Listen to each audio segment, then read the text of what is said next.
Cool. Hello, welcome back to the CUDGS StarClash 2. Back for some high-level action. I'll talk to you at the inset. Dude, we're live. We're live, like playing our game now. We can head actually right over on into the game. Look at this. The lobby is set up. Yeah, there we go. Our players are all set. It's a TVZ, Deranging, and Infy are going head-to-head to battle it out. Nice diamond level match going on here. We should see some nice play out of these guys. Yeah, I'm quite excited. Last StarClash, of course, for you CUDGS StarClash fans, at StarClash 1, there was a best-of-5 series between Deranging and Infy, and actually went 3-0 to Deranging, but all three maps were pretty awesome, actually, pretty close. Especially Game 1 was a really nice, long, drawn-out macro affair.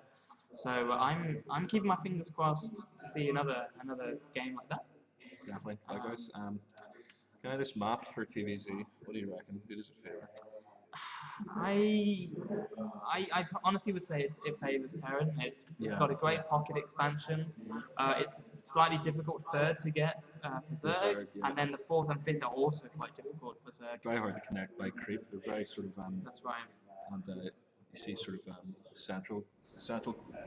We'll see in a second.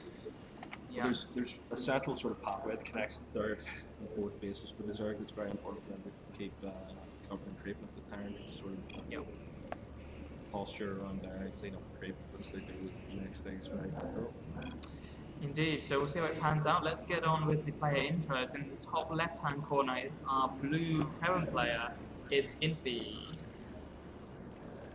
And in the bottom left corner we have yellow Zerg player, Deranging.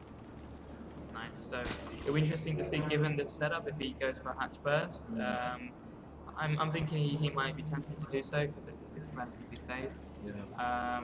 And actually, given this map spawn positions, it's not that bad for Zerg actually. Yeah. It can be worse if these positions were flipped and the Terran expansion was here. Then it's a very short distance over to the Zerg bases. So I think Deranging, when he scouts, he sent his Overlord unfortunately in the wrong direction, but when he scouts the Terran position, he won't be too unhappy with that, I would say.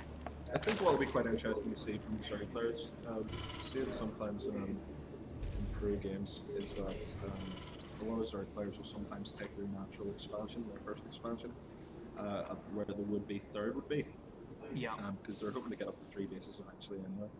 And the advantage of taking your natural where the third would be is that it gives you more time to sort of spread creep out from that location around the time that the Terran would have quite as much map control as they would have later in the game.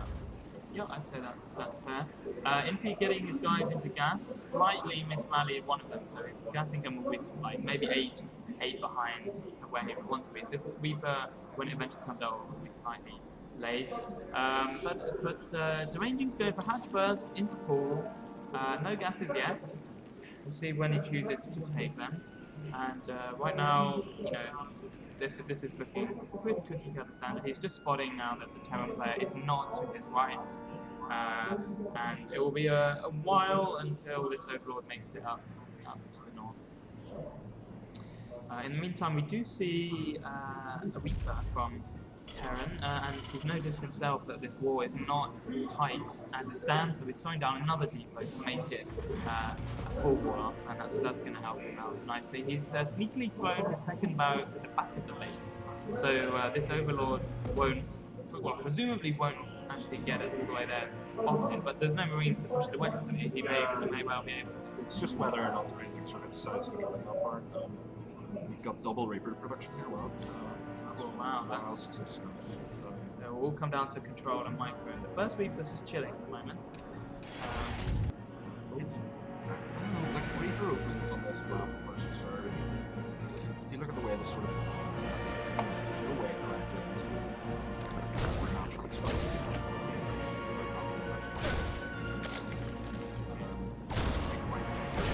See once you get some creep spread out there. First drone just escapes, and the Queen's about to pop out. The second drone, also in the nick of time, is saved. A couple more Reapers will be coming across the map, one there and one there. I would also like to see some drones getting transferred. There's a lot at this base, but not really enough equal mining on the second base. But he's done well to protect those drones. The lings are out, and we'll hopefully try and push away these Reapers. He does well to pull them back, so he can fight only on one. Quite interesting to see the additional 2 barracks going down to 4 barracks now. Oh wow, very good. The Reaper Micro is looking very good. He hasn't lost a single Reaper, he's up to 4. And what is there by way of defense? Yes, there's Queens, but if he just avoids these 2 and heads up perhaps...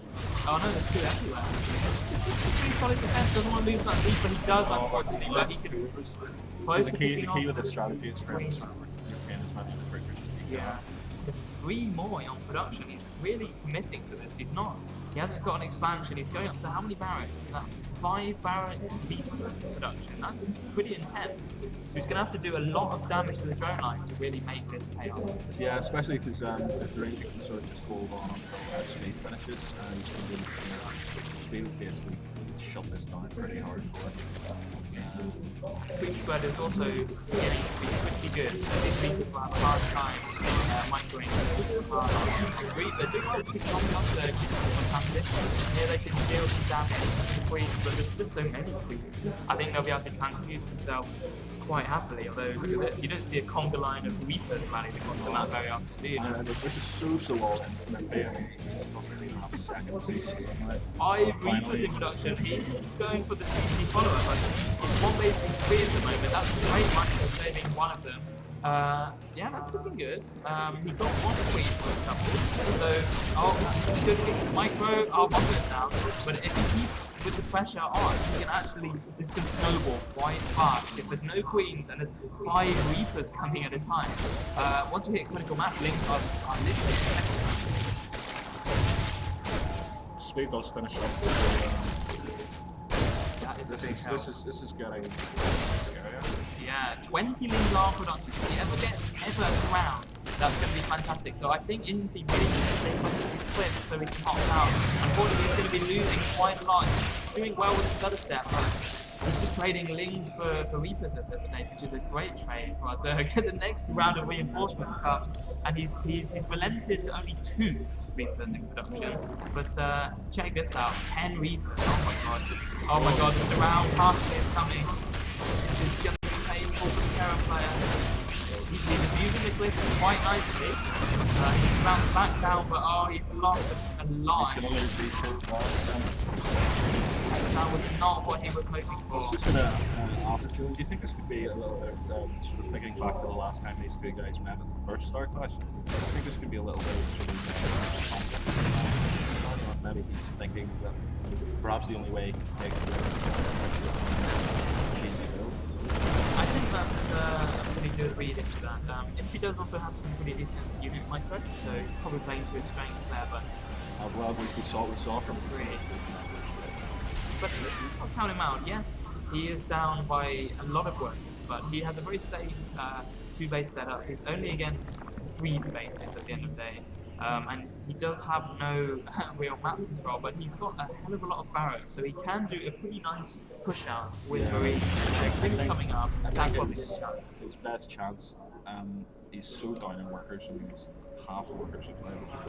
His best chance to close this game out is to, I think, just go for a massive 2-base timing for which barracks. Yeah. On Bailey, and it's maybe be throwing a few Hellbats mines. Yeah, I would have to agree with you there. Last, Deranging is so good at just macroing and doing everything like behind the scenes. So we have the Spire coming down, we have the Baning list, and that's down with the speed upgraded. Yet 1-1 is about to be completed. Even the Overlord speed done, he's still droning. This is a fantastic setup back at the Zerg base. This is getting more and more ahead. Exactly, so I think you were quite right that this bio push has to hit hard and soon, but actually Infy is not going for that. He's going for 3rd base. The thing that worries me most for Infy is the upgrade disparity, because whenever you're behind 2 upgrades as a Terra player, but it's really not position you can be in. 4th base coming up for Deranging as well. He's just looking to get more and more ahead. Yeah, I feel the Overlord spread is also pretty impressive now. All those Overlords are getting sent out, the speed Overlords. The fourth base is down, but it's pretty safe because he has so much map control and map coverage. He's even going to spot this drop straight away and hopefully get some units in. Yeah, there we are, ready to defend them. So he's picking off these Marine Marauders as they spawn instantly. That's not what Infy wanted. He wanted to pick up a couple of drones. At least he might get the odd Overlord or Overseer or something, which is nice. But look, on this production we have 2-2 on the way, only +1 attack for our... Oh, I think seeing this, Terran seeing this, he's not going to be happy. It's a nice micro there, he can. But now the mutas are out, he's really going to shut this down. Can he boost? I think it's on cooldown, and it goes down. Terran player just cannot catch a break. He's going to try and actually take this third base, but honestly, it's just going to get shut down almost instantaneously. Yeah, that's the thing. He hasn't taken his third base. He has done no Yeah, and oh my god, 14 drones on the production tab. They're going to saturate this mining base very, very nicely, very quickly. So, yeah, let's see how the Zerg player can deny this third base. We don't mind, well, it's already fired. It can't even hope to get good connections on the banelings. I honestly think Infy is just going to have to turn around and retreat back up its ramp. 2-2 is almost done. Our Zerg player might be waiting for that. A couple of mutas get picked off, which is quite nice. And he does have a bunker, but look at this. This is a lot of Zerg. It's not even at a point where you can say this splits have to be gone here. I think there's just too much Zerg stuff down here.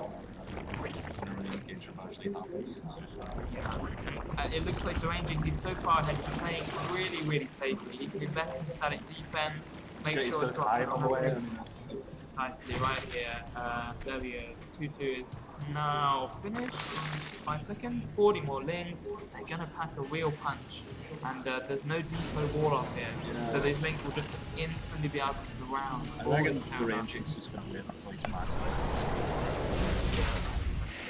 17 more banelings in production.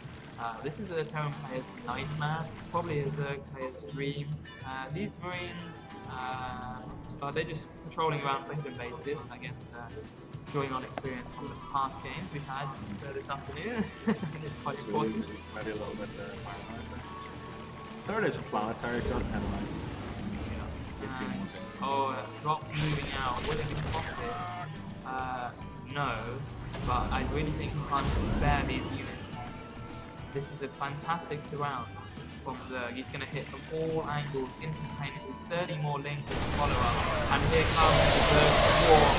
The SC2 comes to prepare the planetary, but just look at these banelings. There's just so many banelings. SC2 kills, go up to 14, 15, planetary falls. It's down to 75 to 5 on him, but the mutas are on top of production. 100 fly ahead. I think this is just too much for our Terran players. This is too much. The mutas are camping production. Wow, that's fun. There's the GG. There's the GG from Infy. Well played. Very nice game. Did we call it that was exactly what I was kind of expecting. Some extremely solid macro from our Zerg player Deranging. That's what makes him top notch. That was some great play. Like, it was some confidence injects.